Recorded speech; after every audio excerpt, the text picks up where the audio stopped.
स्वाध्याय विद्यार्थी मित्र या चॅनलमध्ये तुम्हा सर्वांचं स्वागत आहे.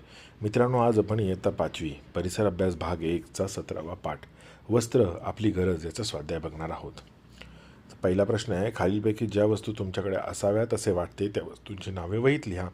पाण्याची बाटली, चेंडू, गोट्या, laptop, flower pot, mobile, cycle, scooter, photo frame, जेवणाचा डबा यापैकी कोणत्या वस्तू तुम्ही स्वतः वापरणार आहात?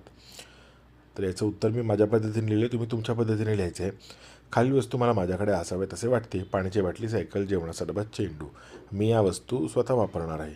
मित्रांनो, तुमच्या वस्तू वेगळ्या असू शकतात.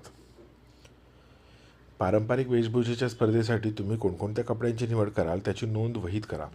पारंपरिक वेशभूषेच्या स्पर्धेसाठी मी महाराष्ट्रातील पारंपरिक वेशभूषा सदरा, धोतर, टोपी, उपरणे इत्यादी या कपड्यांची निवड करेन. किंवा पारंपरिक वेशभूषेच्या स्पर्धेसाठी मी महाराष्ट्रातील पारंपरिक वेशभूषा नऊवारी साडी किंवा पैठणी हा पोशाख करेन.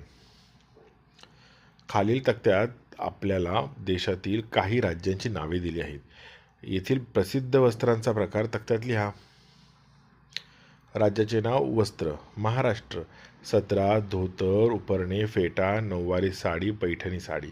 ओडिसा: कटकी साडी, कुर्ता व गमछा, बोमकाई, संबलपुरी साडी. पश्चिम बंगाल: धोती, ढाका सिल्क साडी, बलुवरी साडी. कर्नाटक: धोती, कुर्ता, लुंगी, पटोला साडी. गुजरात: घागरा, चोळी, ओढणी, बांधणी साडी. पंजाब: सलवार कमीज, कुर्ता पायजमा, फुलकारी साडी.